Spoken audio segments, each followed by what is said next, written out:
privilegio llamarte Padre, el Padre de los padres, un Padre en el cual podemos confiar siempre, un Padre amante.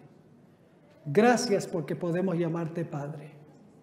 Gracias porque nos has dado tantas bendiciones, cosas que nosotros tomamos por sentado como si fueran automáticas: el alimento, la ropa, el techo, la vida, tu santo libro, el privilegio de pertenecer a tu iglesia, tantas bendiciones que has derramado sobre nosotros, aún las tribulaciones y las aflicciones que sufrimos. Gracias por eso también. Ahora nos proponemos abrir tu santo libro, como lo hemos hecho anteriormente durante este día, y una vez más imploramos que tú nos acompañes por medio de tu Espíritu Santo, a través del ministerio de tus ángeles. Vamos a estudiar un tema de gran importancia y por eso pedimos que abras mentes y corazones y nos capacites para vivir por ti y solamente por ti. Gracias por el privilegio de acercarnos con confianza a tu trono y gracias por escuchar y responder nuestra oración, porque te lo imploramos en el nombre que es sobre todo nombre, el nombre precioso de Cristo Jesús. Amén. Al comenzar nuestro tema de esta tarde, quiero que nosotros sigamos en nuestra imaginación al Señor Jesucristo a través del santuario. El Señor Jesucristo ha tomado varios pasos a través del santuario, ha desempeñado diferentes funciones relacionadas con el santuario. Básicamente quiero compartir con ustedes 6 pasos sucesivos que toma Jesús a través del santuario y luego nos vamos a enfocar particularmente en uno de esos pasos, el paso que está cumpliendo Jesús ahora, que es la verdad presente. Generalmente cuando estudiamos el santuario, comenzamos el estudio del santuario en el atrio, a donde se encontraba el altar del sacrificio. Pero en realidad es un error comenzar el estudio del santuario en el atrio. En realidad debemos comenzar el estudio del santuario en el campamento a donde vivía el pueblo de Israel. El santuario comienza en el campamento porque ahí es que viven los pecadores que necesitan redención. El Señor Jesucristo, según nos dice la Biblia, antes de que muriera, nos dice la Sagrada Escritura que Jesús vino a vivir una vida perfecta en nuestro medio. Tomó carne de nuestra carne, hueso de nuestro hueso, y vino a acampar con nosotros. Armó su carpa con nosotros.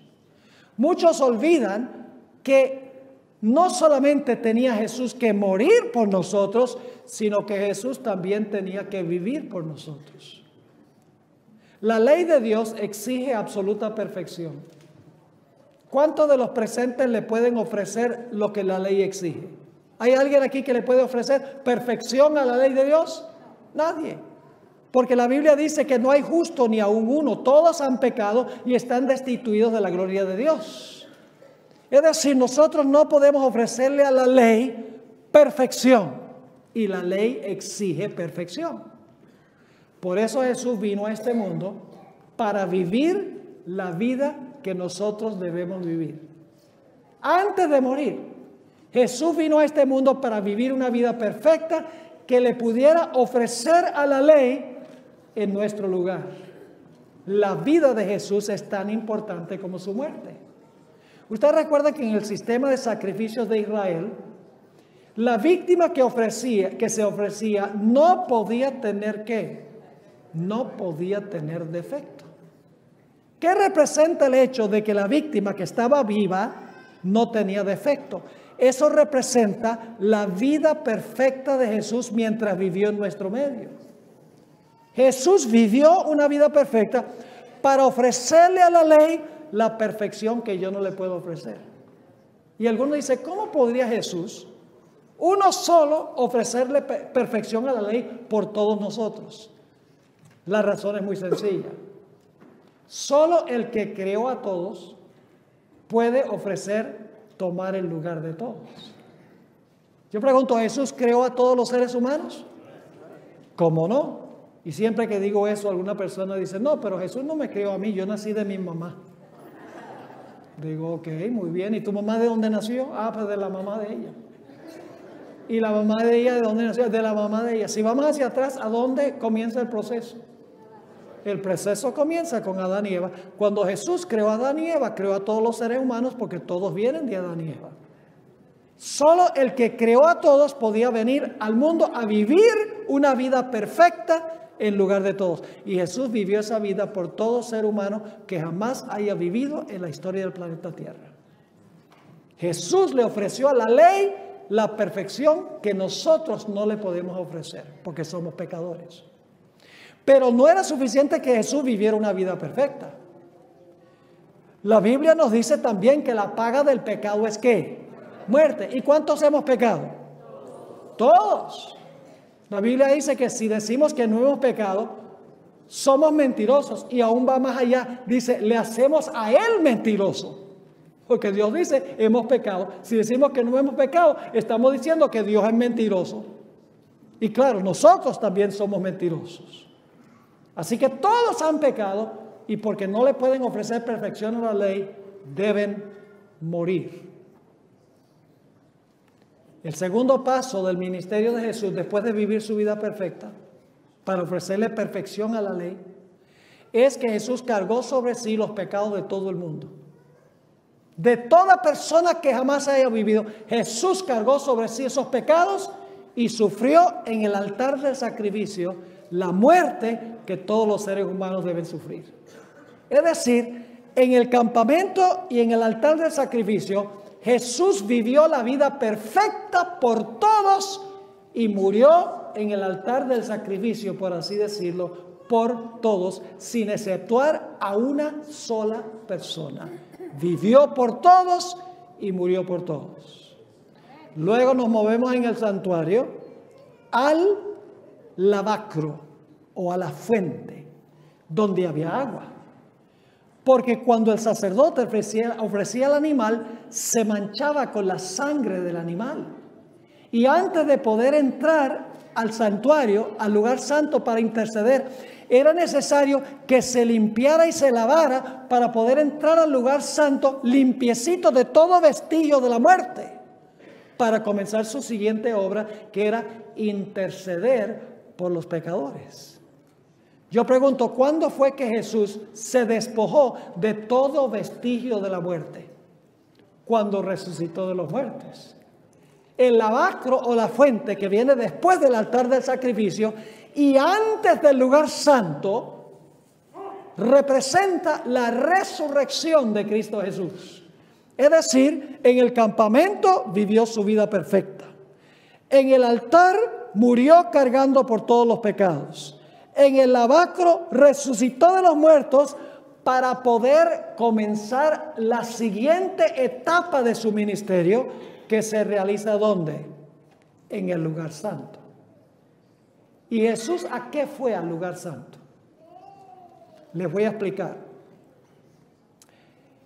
Lo que hizo Jesús en el campamento y en el altar y en el lavacro, su vida, su muerte y su resurrección, eso cuenta para todo ser humano que jamás haya vivido. No hay uno solo para el cual Cristo no haya vivido, no haya muerto y no haya resucitado. Lo hizo por todos los seres humanos. Entonces algunos dirán, bueno, entonces todos los seres humanos se van a salvar. Porque si Jesús vivió por todos y murió por todos y resucitó por todos, entonces su vida está en lugar de la vida de todos, su muerte está en lugar de la muerte de todos, y entonces el Señor Jesucristo va a salvar a todos los seres humanos, pero no es así. Escuchen bien, lo que hizo Jesús en el campamento y en el atrio, lo hizo por todos los seres humanos. Pero nosotros tenemos que reclamar personalmente lo que Jesús hizo para beneficiarnos. Ustedes conocen el versículo más famoso de la Biblia, ¿cuál es? Juan 3:16. Yo creo que no hay otro versículo rival a ese, ¿verdad? Ese es el más famoso de todos. Hasta se encuentra en los partidos de fútbol, entre los travesaños. Juan 3:16. La gente no sabe qué quiere decir ese versículo, pero por lo menos lo pueden leer ahí. ¿Qué dice Juan 3:16? Porque de tal manera amó Dios a Victorville. Victorville también. Porque de tal manera amó Dios al mundo que ha dado a su Hijo unigénito. ¿Por cuántos dio Dios a su Hijo? Por todo el mundo. Pero ahora escuchen bien, hay una segunda mitad del versículo que la gente tiene la tendencia a olvidar. ¿Qué dice la segunda mitad del versículo? Oh, para que todo aquel que en él cree, la palabra creer ahí es confiar, es la palabra fe, la misma palabra fe. Para que todo aquel que tenga fe en él no se pierda, mas tenga vida eterna. Yo pregunto, ¿hay que reclamar personalmente la vida de Jesús? ¿Individualmente? ¿Cómo no? ¿Hay que reclamar individualmente la muerte de Cristo como mía? Exactamente. Si yo no reclamo a través del arrepentimiento, a través de la confesión, a través de la fe en Jesús y el bautismo, si yo no reclamo eso individual y personalmente, entonces lo que hizo Jesús con su vida y con su muerte es en vano para mí. Les doy un ejemplo. Quiero que se imaginen un individuo que es multicuatrillonario. Tiene suficientes recursos para pagar todas las deudas de todos los seres humanos en todo el planeta Tierra. Y ese individuo se compadece de los pobres endeudados en este mundo. Dice, ay, pobre gente con el mortgage y con el pago del carro y con las tarjetas de crédito y con las deudas de educación. Ay, esa gente no puede ni dormir, vive todo el tiempo deprimida. Ay, yo les tengo una lástima. Ay, yo voy a hacer algo por ellos. Aunque no lo merecen porque se endeudaron, lo que voy a hacer es voy a establecer una cuenta especial en el banco. Y voy a depositar suficiente capital para que todo ser humano pueda conseguir el capital para pagar todas sus deudas sin excepción. ¡Wow! ¿Cuán larga creen ustedes que sería la cola? Larguísima. Pero de nada vale que se establezca esta cuenta sin que la gente lo sepa. Y por lo tanto ahora el dueño del banco, el multicuatrillonario que depositó suficientes recursos en el banco para pagar todas las deudas de todos los seres humanos, él ahora usa todos los medios de comunicación para anunciar que el banco tiene la cuenta. Usa el internet, WhatsApp, YouTube, Facebook, iPhone, periódico, televisión, radio. Usa todos los medios de comunicación para anunciar. Hay una cuenta especial en el banco. Y la persona que viene al banco para pedir el capital, todas sus deudas quedan canceladas. Ahora yo les pregunto algo.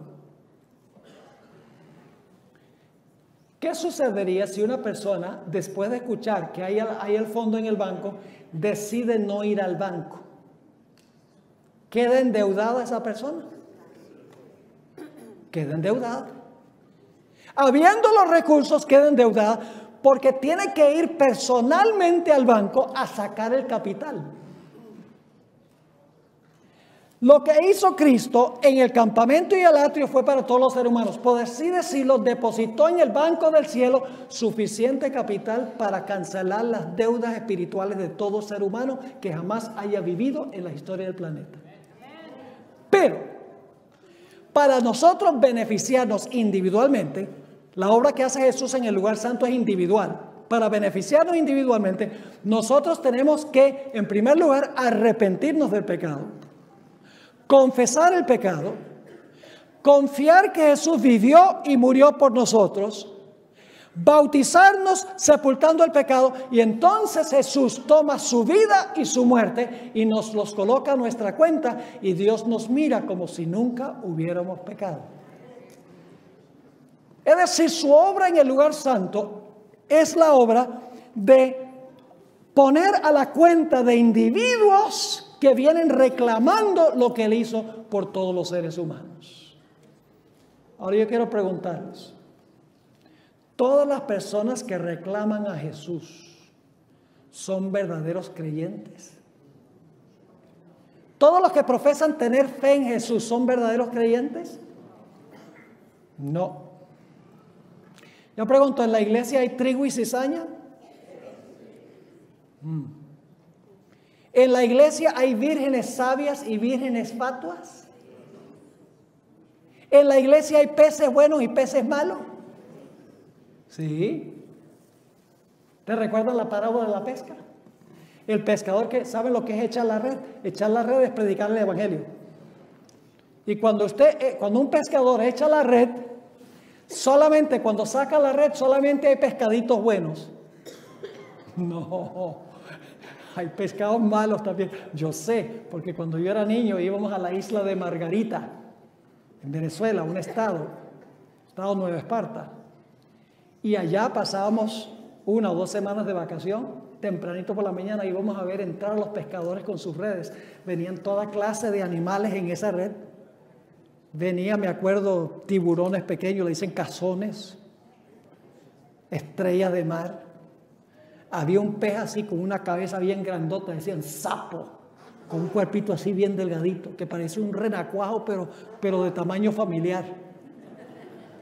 ¿Sabes lo que es un renacuajo?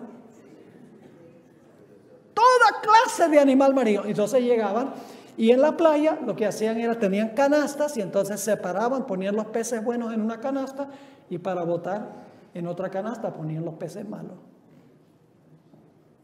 ¿Están entendiendo el asunto? La red del evangelio reúne buenos y malos. Yo pregunto, ¿en la iglesia hay personas que tienen apariencia de piedad pero en realidad no son piadosas?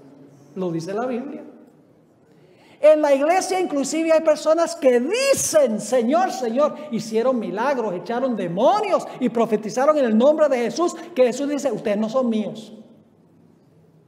Inclusive hay ministros en la iglesia que se disfrazan como ángeles de luz, lo dice el apóstol Pablo.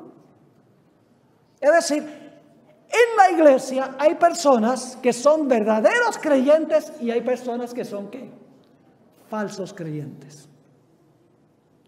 Pero en el servicio diario, escuchen bien, en el servicio de la intercesión de Jesús, cuando una persona dice que se arrepintió y confiesa su pecado y dice, Señor Jesús, yo confío en ti, en ese momento Jesús acepta su palabra y el Señor Jesucristo escribe su nombre en el libro de la vida y acepta su profesión de fe. En ese momento no se examina la sinceridad de la persona. Sencillamente se acepta que la persona en realidad está arrepentida y que la persona ha confesado su pecado. Ahora yo pregunto, una vez que Dios ha perdonado a una persona, ¿ese perdón se puede revocar? Sí, Señor. Ahora llegamos a la siguiente fase de la obra de Cristo. Jesús entró al lugar santísimo. Durante el tiempo que está en el lugar santo, el Señor Jesucristo, ¿qué está haciendo? Está recibiendo el arrepentimiento y la confesión y la fe de la gente en Él y está anotando perdonado, perdonado, perdonado en los libros celestiales, en el registro individual. Pero no todos son verdaderos creyentes. Así que llega un momento en que hay que hacer una ¿qué? Una separación de los que son genuinos y los que son ¿qué? Falsos. Y esa es la función de Cristo en el lugar santísimo del santuario. Es una obra de juicio, escuchen bien, donde Jesús evalúa los casos de los que profesaron a Jesús. Antes de la segunda venida, no se examina el caso de ninguna persona que no profesó a Jesús. Solo los que profesaron recibir a Cristo Jesús como Salvador personal son considerados antes de la segunda venida. Y usted dice, ¿por qué solamente esos? ¿Por qué no toda la gente que vivió en el mundo? La razón es muy sencilla. Cuando Jesús venga a este mundo, Él se va a llevar al cielo los que fueron verdaderos creyentes. Pero para demostrar a quienes tiene derecho de llevarse, tiene que examinar los casos para ver si son dignos de ser llevados. Con los impíos no tiene que hacer eso. Porque los impíos se van a quedar aquí. Y esa gente se puede evaluar durante los 1000 años y después de los 1000 años. Porque cuando Cristo venga no se los va a llevar. No hay ninguna urgencia en determinar si ellos en realidad son dignos del cielo. Porque ya se demostró quedándose aquí que ellos no son dignos de la patria celestial. Es decir, Jesús, desde su ascensión al cielo, lo que ha estado haciendo es recibiendo el arrepentimiento, la confesión, recibiendo a la gente que manifiesta fe en Él, personas que se bautizan, anote su nombre en el libro de la vida, dice: yo acepto sencillamente tu profesión de fe. Pero en el juicio se va a determinar si la profesión de fe era genuina o era falsa. Se va a demostrar. ¿Y saben lo que lo demuestra? Nuestras obras demuestran si nuestra fe fue genuina o no. Y algunos dicen: entonces usted está diciendo que se salva uno por obras. No. Uno es salvo por gracia a través de la fe, pero las obras demuestran si la fe fue genuina o no. Como estábamos hablando esta mañana. Porque fe sin obras es muerta. Es como el esposo que le dice a la esposa: ay, yo te quiero tanto, y entonces le da golpes. Y después de darle los golpes, ay, perdóname por favor, que yo te quiero tanto. Y otra vez una golpiza. Uno tendría razón de creer que esa persona no ama a la esposa, porque las obras demuestran que no la ama. ¿Me están entendiendo lo que estoy diciendo? ¿Se puede revocar el perdón en el juicio? ¿Cómo no? Hay una parábola que contó Jesús. ¿Han oído hablar de la parábola de los 2 deudores? A los protestantes no les gusta esa parábola. Porque ellos creen que una vez perdonado, siempre perdonado. Que el perdón no se puede revocar. Pero yo pregunto, ¿se va a revocar el perdón si se determina que el arrepentimiento y la confesión no fueron genuinos? Oye, ustedes conocen la historia, había un hombre que debía 10,000 talentos a su señor. Una deuda que no podía pagar, era imposible, era demasiado grande.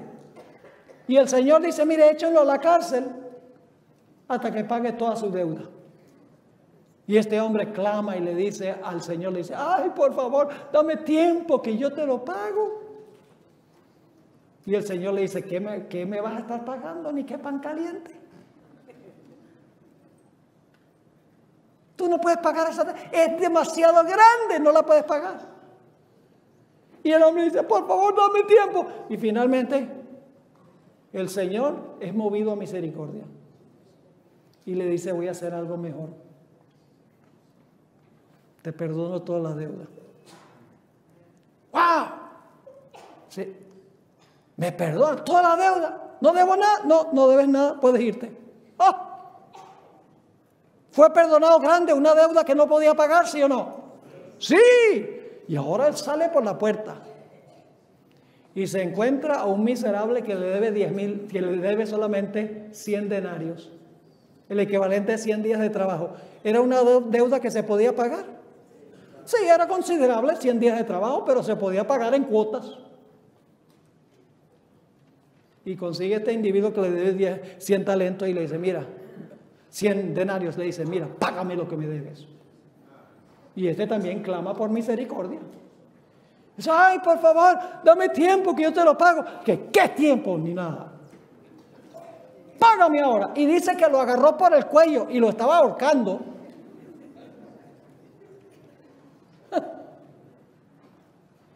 ¿Había sido perdonado ese? ¿Una deuda grande había sido perdonada? ¿Había sido perdonado? La parábola lo dice. Pues resulta que los siervos del Señor, que son los ángeles, que llevan los registros, fueron y le contaron al Señor lo que había pasado. Y el Señor dijo: tráigame a ese tipo. Se lo traen y le dicen: ¿qué es lo que yo oigo de ti? Yo te perdoné una deuda que tú no podías pagar, ¿sí o no? Sí, claro, muchas gracias. ¿Y cómo es que tú no aprecias ese inmenso perdón que yo te di para perdonarle una miseria a tus semejantes? Y dice que lo echó a la cárcel hasta que pagara la deuda. Le revocó el perdón.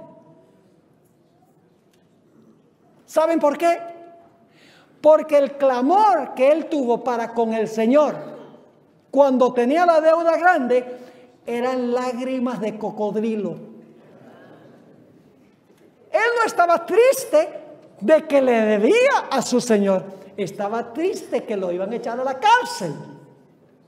Estaba triste de las consecuencias de su deuda y no de la deuda. Y eso se determinó cuando se examinó cómo se comportaba con sus semejantes. Se examinaron sus obras y se determinó que sus obras no cuadraban con su profesión. ¿Están conmigo? Eso es lo que ha estado haciendo Jesús durante el tiempo después que ascendió.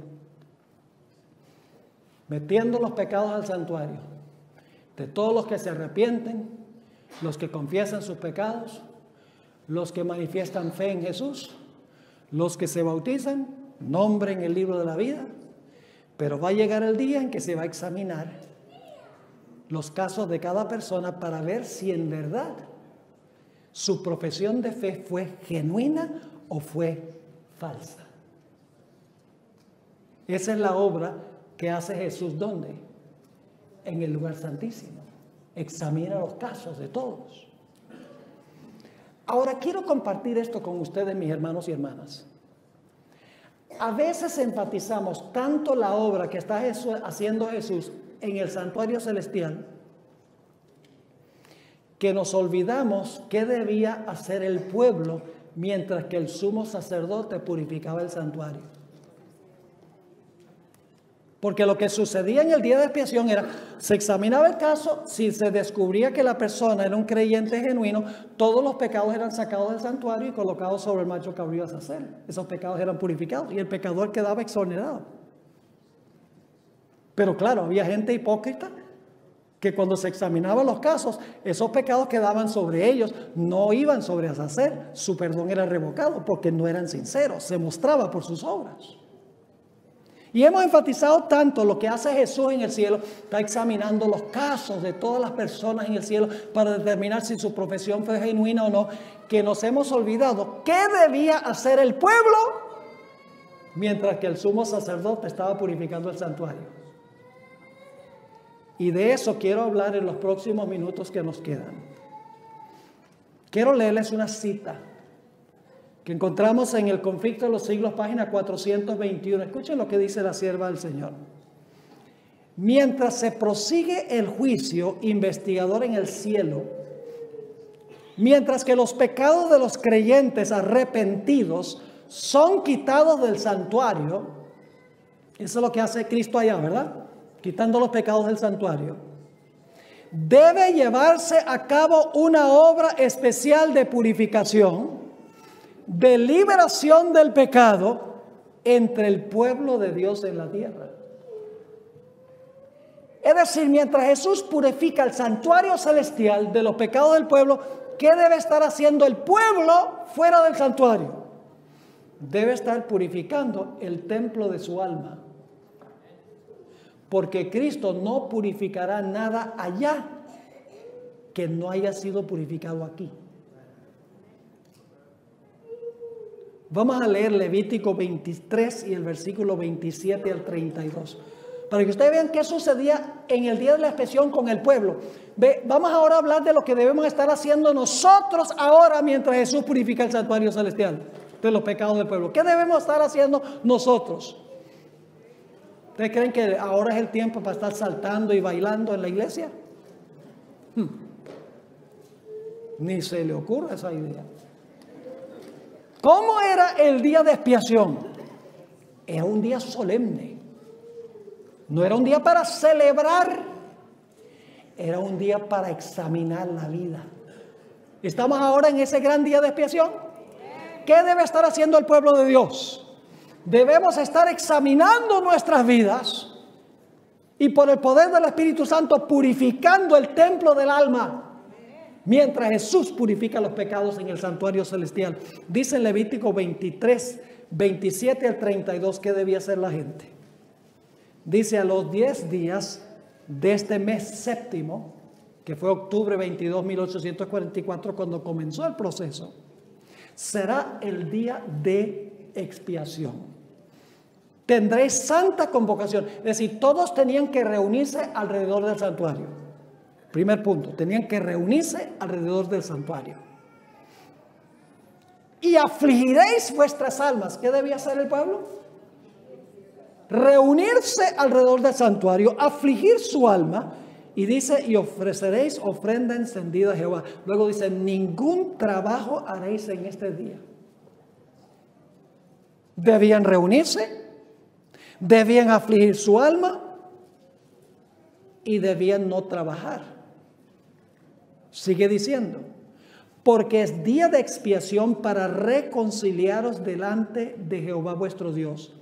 Y ahora escuchen la seriedad del asunto. Si el pueblo no hacía lo que Dios decía, dice: porque toda persona que no se afligiere en ese mismo día será cortada de su pueblo. Es decir, no más sería reconocido como pueblo de Dios. Es decir, los hipócritas iban a ser ¿qué? Zarandeados. Se les iba a revocar los pecados que habían metido al santuario durante el servicio de todos los días. Y luego no solo dice que serían cortados del pueblo, sino que dice: y cualquiera persona que hiciere trabajo alguno en este día, ¿yo qué? Yo destruiré a la tal persona de entre su pueblo. ¿Serio?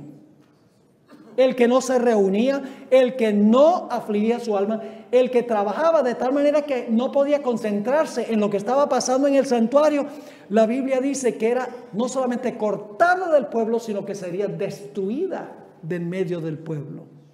Y luego dice el versículo 31: ningún trabajo haréis.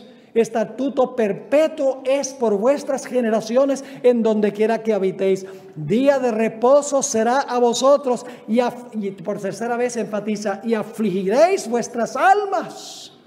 Comenzando a los 9 días del mes en la tarde, de tarde a tarde, guardaréis vuestro reposo.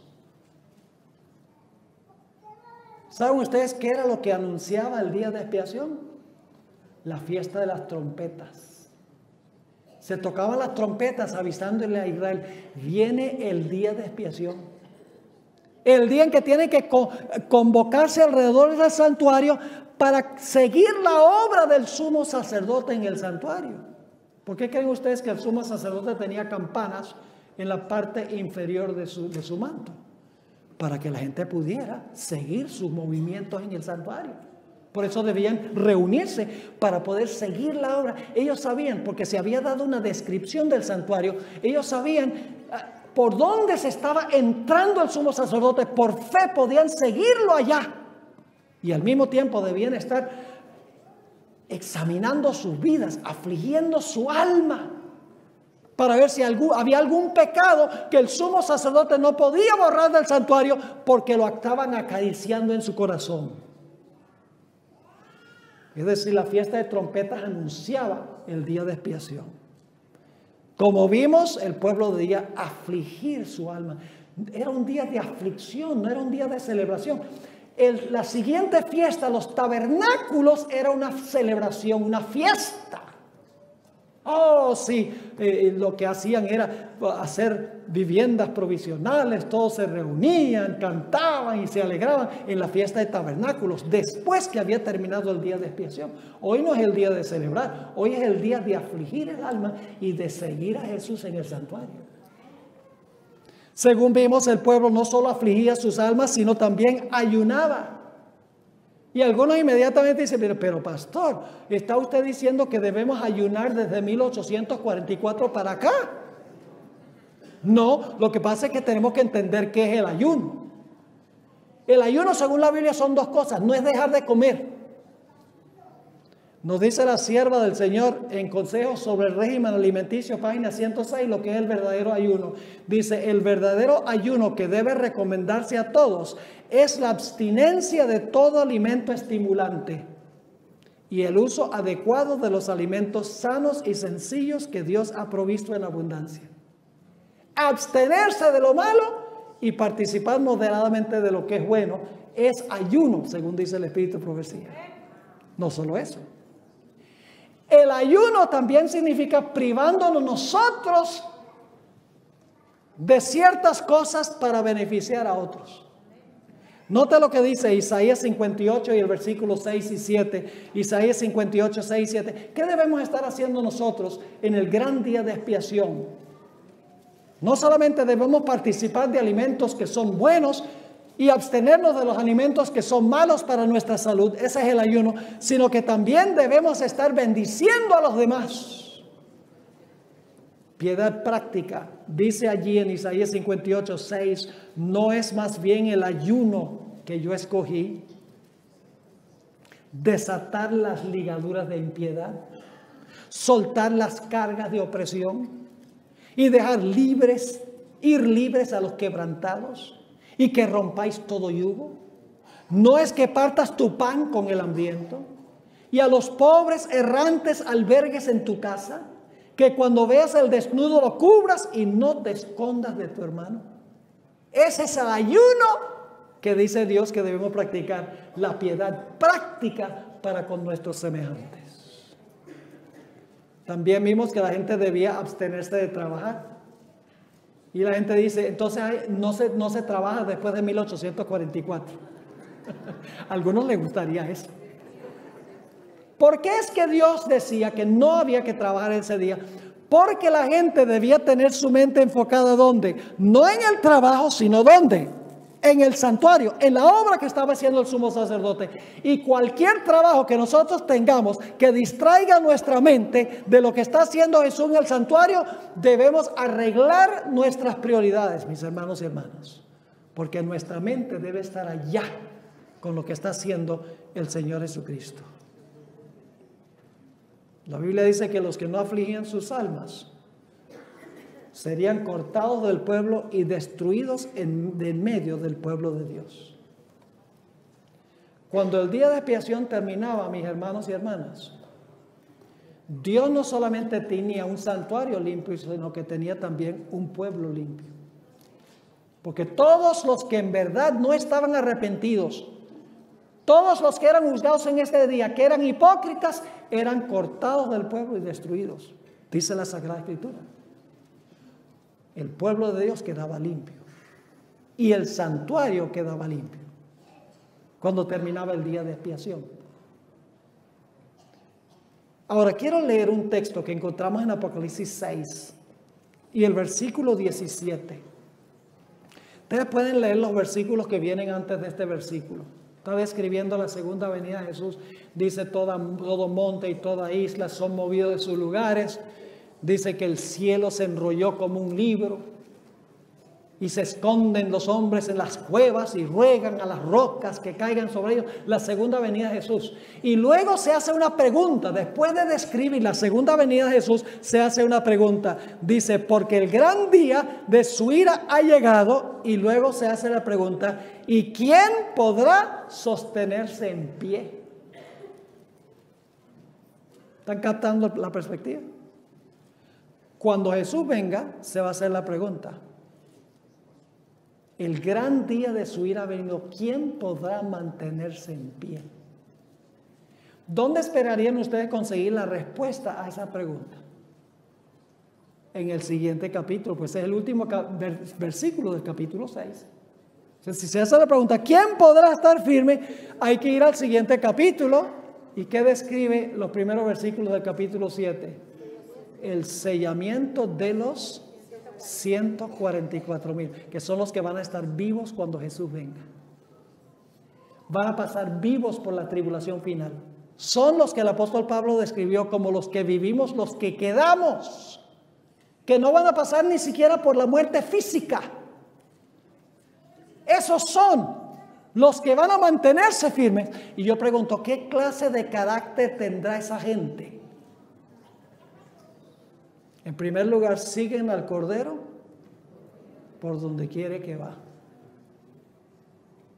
Segundo, no se contaminaron con mujeres. Es decir, las mujeres que se mencionan aquí no son mujeres literales, sino que son las iglesias apóstatas de Babilonia, la madre y sus hijas. se mantuvieron fieles como parte del remanente de Dios en los tiempos más difíciles de la historia. Dice que no había engaño en sus bocas. Significa que su corazón estaba limpio, porque de la abundancia del corazón habla la boca. Y luego dice que están sin mancha delante del trono de Dios. ¿Qué clase de carácter tendrá esta generación?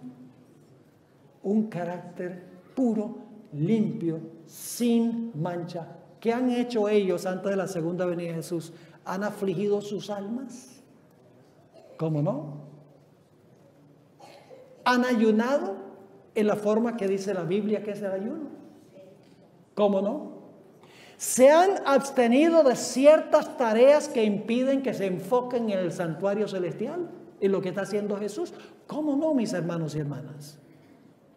Habrán, por la gracia de Dios, purificado el templo de su alma, y Jesús, al ver que han purificado el templo de su alma, purificará sus pecados, el registro de sus pecados del santuario, para colocarlos sobre la cabeza del macho cabrío azazel.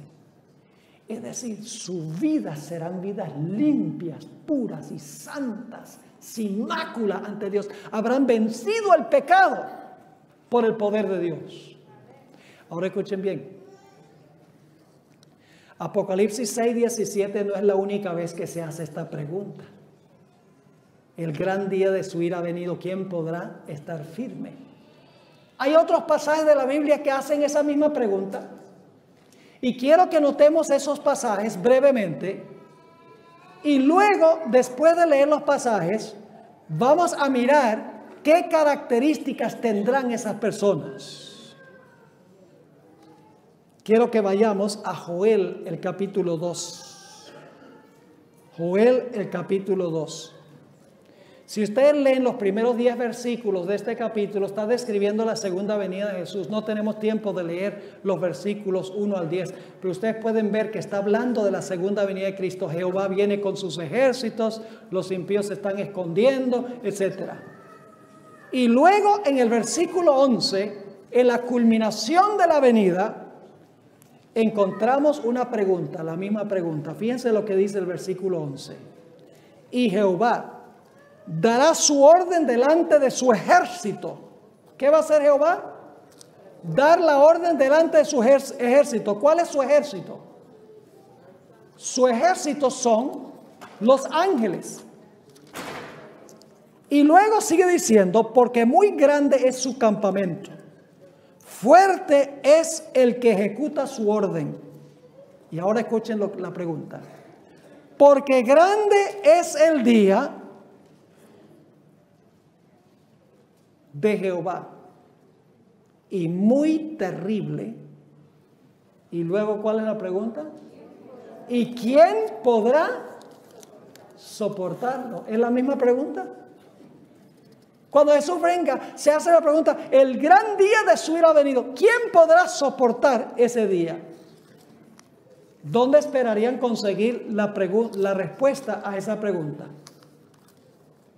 Mis hermanos y hermanas, la respuesta a esa pregunta se consigue en los siguientes versículos, después del versículo 11. Quiero que vayamos al libro de Joel, el capítulo 2. Joel, el capítulo 2. Y vamos a leer los versículos que vienen inmediatamente después de este. Joel, el capítulo 2. Ese librito es un poquito difícil de conseguir, ¿no es cierto? Es uno de esos profetas menores de la Sagrada Escritura. Oseas, Joel, después del libro de Oseas, el capítulo 2 y el versículo 12.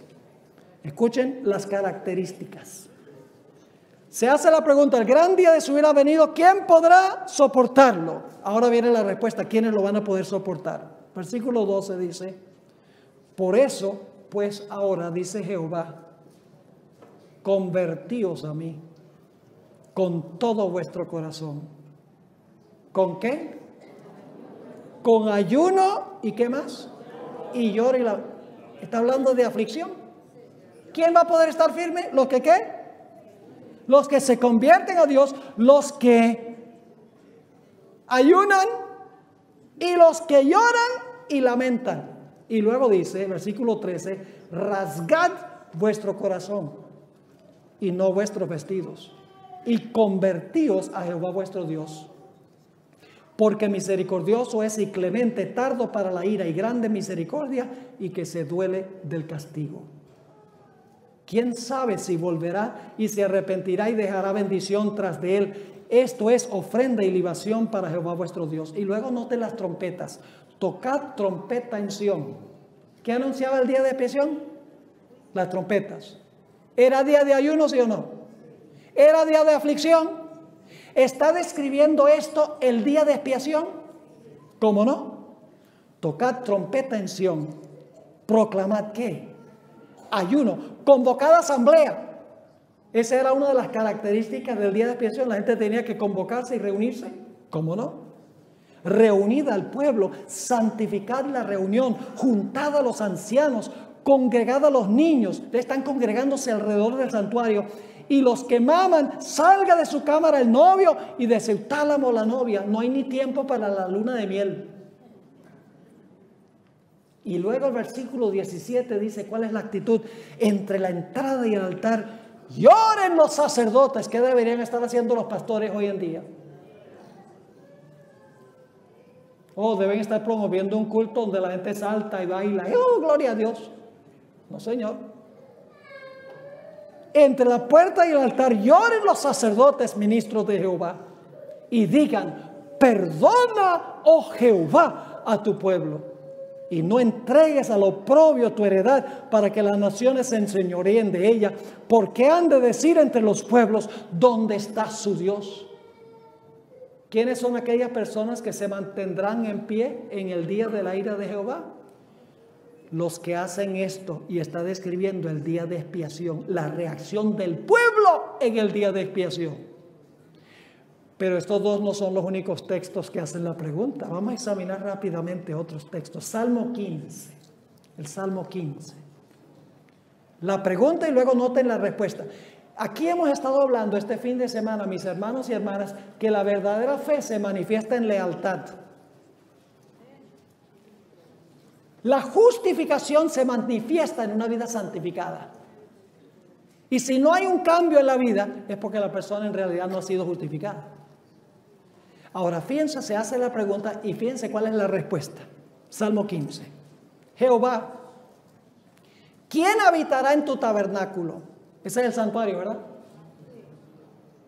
¿Quién morará en tu monte santo? ¿Cómo se llamaba el monte santo de Jehová? Sión. ¿A dónde están parados los 144,000? Sobre el monte de Sión. Ahí sabemos que el Salmo 15 está relacionado con los 144,000. Ahora viene la respuesta. ¿Quién va a poder estar en el tabernáculo de Jehová? ¿Quién va a pararse sobre el monte de Sión? Escuche quién es. El que anda. ¿Qué significa andar? La conducta. ¿Recuerdan? El que anda, ¿cómo? En integridad. Y hace justicia. Y habla verdad en su corazón. ¿Tiene que ver con nuestra conducta? Los que van a estar en el santuario en el monte de Sión. ¿Cómo no? Sigue diciendo. El que no calumnia con su lengua. Porque en su boca no fue hallado engaño, dice de los 144,000. Ni hace mal a su prójimo.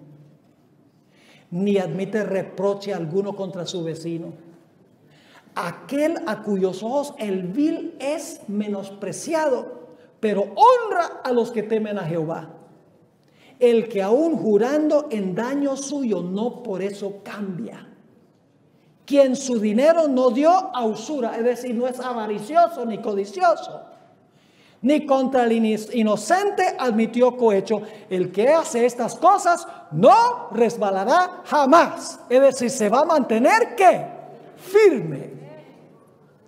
¿Tiene algo que ver la conducta con estar en el santuario y finalmente en el monte de Sión?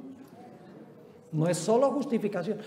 Cuando somos verdaderamente justificados porque estamos tristes por el pecado, entonces nuestra vida cambiará. No vamos a querer seguir pecando porque el pecado hirió a nuestro querido Jesús. Pero este no es el único texto donde se hace la pregunta.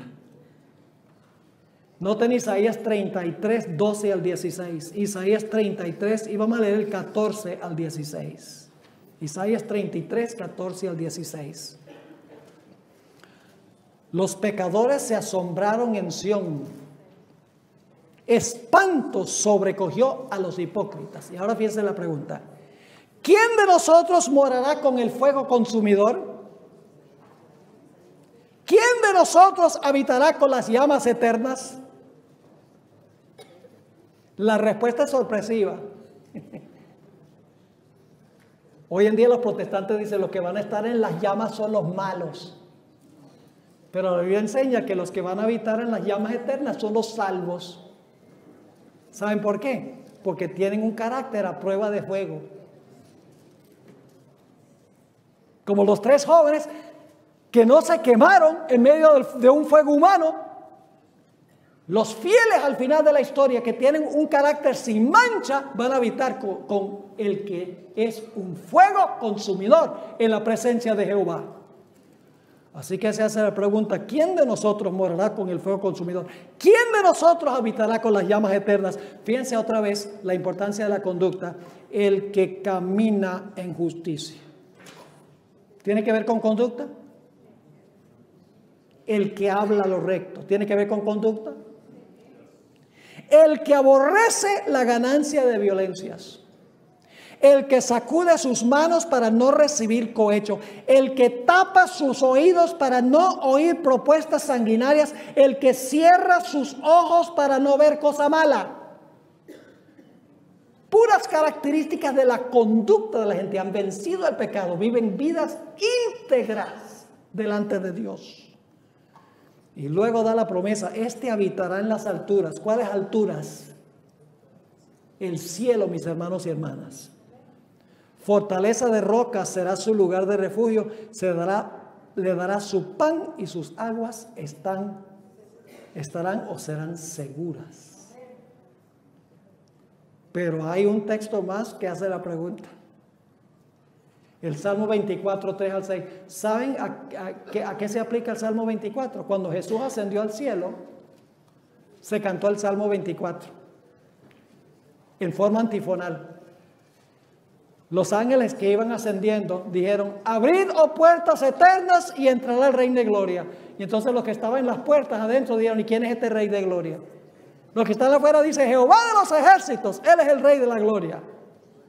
Y están cantando en forma antifonal, porque está por entrar a la ciudad Cristo Jesús. Pues este himno se va a cantar de nuevo, cuando Jesús vaya al cielo con todos los redimidos. Y fíjense la pregunta, versículo 3.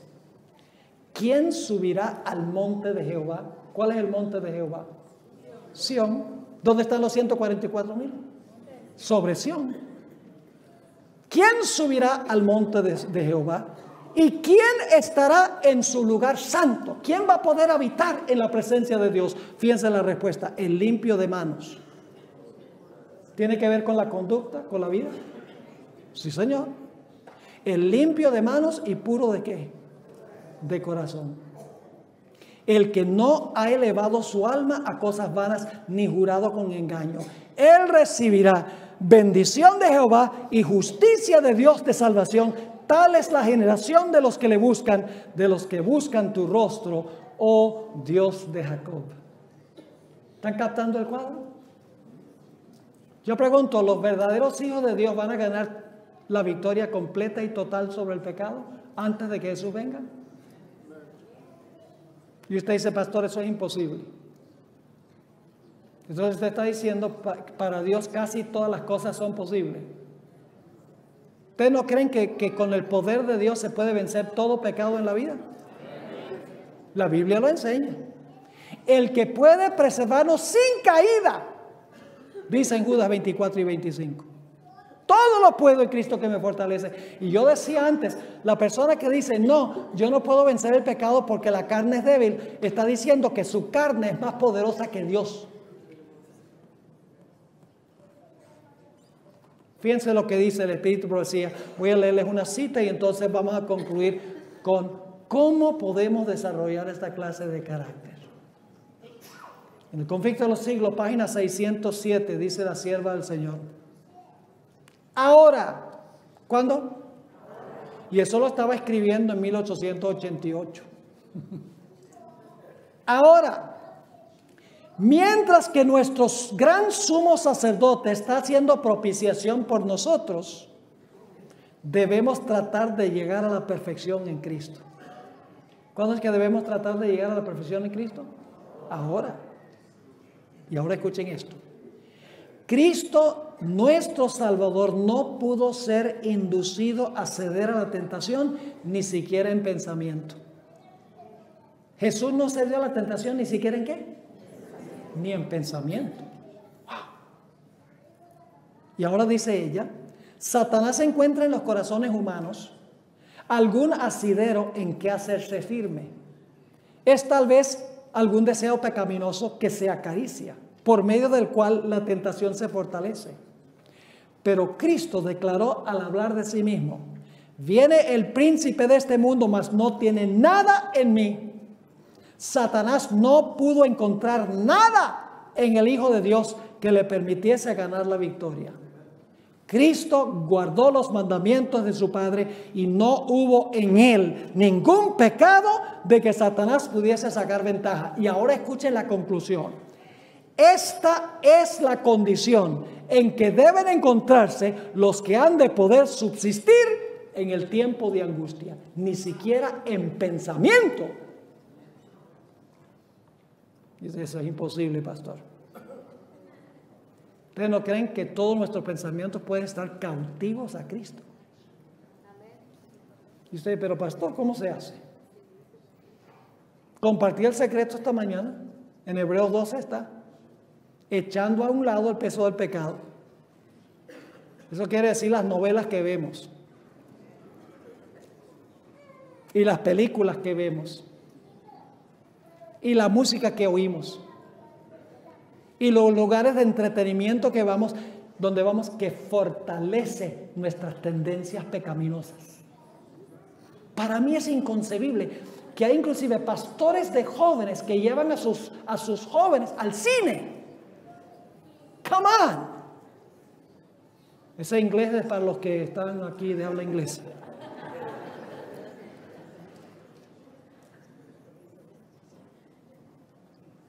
Hermanos y hermanas, ¿hay algo bueno para ver en el cine? Nada. Hollywood no produce nada bueno. Cero. Ni una sola película. Y usted, pastor, ¿cómo va a decir eso? Todas las películas están saturadas de violencia, de malas palabras, de inmoralidad. Aún las películas buenas, tales llamadas, llenas de espiritismo. Y cuando exponemos nuestra mente a eso, llegamos a reflejar eso. Tenemos que echar a un lado, ¿qué cosa?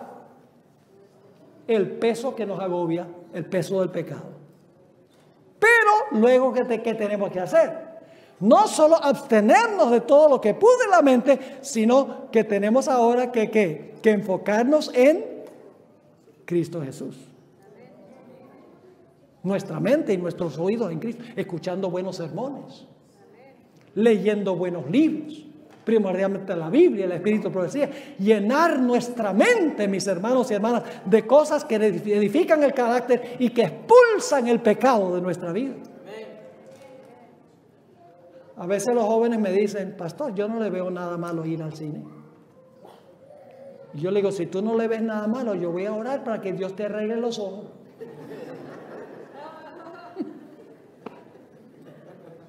Y luego les digo, miren, ¿podrían ustedes invitar a Jesús a sentarse al lado suyo para ver esa película? ¡Wow! Si dicen que sí, son unos mentirosos. ¿Ustedes creen que Jesús se deleitaría sentándose a escuchar palabras profanas, a ver hombres durmiendo con las esposas de otros? Violencia, crimen, odio, espiritismo. ¿Ustedes creen que Jesús se sentaría ahí para ver eso? Pues si Jesús no, ¿por qué nosotros? Porque la carne es débil. Ese siempre es el argumento. Tenemos una naturaleza pecaminosa que va a pecar hasta que Jesús venga.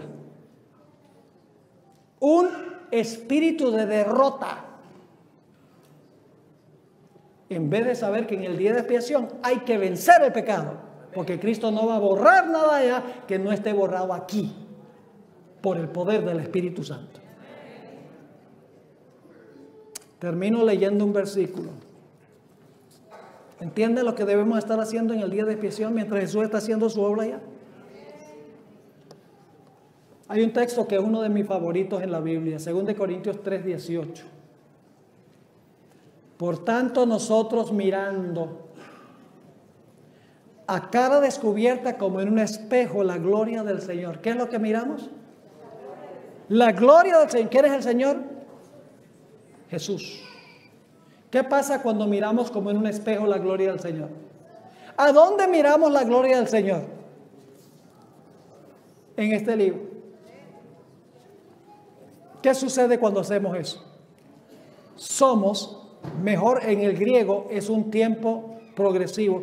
Estamos siendo transformados. ¿Saben cuál es esa palabra transformado? La palabra metamorfoo. ¿Qué palabra en español viene de metamorfoo? Metamorfosis. ¿Saben lo que es una metamorfosis? Es cuando un gusano se convierte en mariposa. ¡Wow! ¿En qué se parece un gusano a una mariposa? En nada, es una nueva creación. Todos nosotros somos gusanos, me perdonan. Y Dios quiere hacernos lindas mariposas, por así decirlo, por el proceso de metamorfosis. ¿Y cómo sucede? Mirando a cara descubierta como en un espejo la gloria del Señor, somos ¿qué? Transformados. No pasa de la noche a la mañana, es un proceso. Somos transformados o estamos siendo transformados de gloria en gloria en la misma imagen, como por el Espíritu del Señor. Por eso la hermana White dice que cuando Cristo venga, su pueblo reflejará perfectamente su carácter. Entonces, mis hermanos y hermanas, ¿qué debemos estar haciendo en esta época de la historia? Afligiendo el alma. Afligiéndonos por ver lo que nuestro pecado le ha hecho a Jesús. Le causó todo su sufrimiento, mis hermanos y hermanas. Al que es absolutamente perfecto, inmaculado, limpio, puro. A pesar de eso, sufrió esa cruel muerte en la cruz y la agonía en el Getsemaní. Señor, ¿por qué te pasó eso? Jesús dice, por el pecado. Yo pregunto, cuando vemos lo que le costó el pecado a Jesús, ¿vamos a odiar el pecado? ¿Y vamos a amar a Jesús? Por eso debemos dedicar esa hora al día a contemplar la vida de Jesús. Y el Espíritu de Profecía dice que si hacemos eso, fluirá de la cruz el poder para que podamos vencer el pecado. No por nuestros esfuerzos, sino por el poder del Espíritu Santo obrando en nuestro corazón. Esa es la experiencia que ustedes quieren tener, mis hermanos y hermanas. Cuando salgamos de aquí, no salgamos a hacer lo mismo que siempre hacemos. Por la gracia de Dios vamos a cambiar nuestras prioridades, nuestro estilo de vida. No por salvarnos, no porque, bueno, yo voy a portarme bien para que el Señor me reciba. No. El Señor nos recibe como pecadores. Pero si nos entristecemos del pecado, nos arrepentimos y lo confesamos y confiamos en Jesús, el Señor Jesucristo no solo nos va a perdonar, sino que el Señor Jesucristo nos va a transformar. Y la fe se va a demostrar en fidelidad y lealtad, aún estando dispuestos de morir por ser leales a nuestro querido Jesús. Yo no sé de ustedes, esa es la experiencia que quiero yo. Y oro al Señor que esa sea la experiencia que ustedes quieren también. ¿Eso es lo que quieren? Levanten la mano si eso es lo que desean. Gloria al Señor, gloria a Dios. Oremos. Padre Celestial, gracias te damos porque tú has prometido que todo lo podemos en Cristo que nos fortalece. No hay victoria que no se pueda ganar por medio de su poder. Ayúdanos, Señor, a no tener ese espíritu de derrota. No se puede, es imposible, la carne es débil. Ayúdanos, Señor, a entender que hay victoria en Jesús. Te ruego, Señor, que bendigas cada mano que se ha levantado, que al salir de este lugar de verdad dediquemos nuestro tiempo a las cosas que edifican nuestro carácter. Gracias por habernos acompañado durante este día. Pedimos tu compañía ahora en la semana que comienza. Y gracias por escuchar nuestra oración, pues te lo suplicamos en el precioso nombre de nuestro querido Señor y Salvador Jesús. Amén.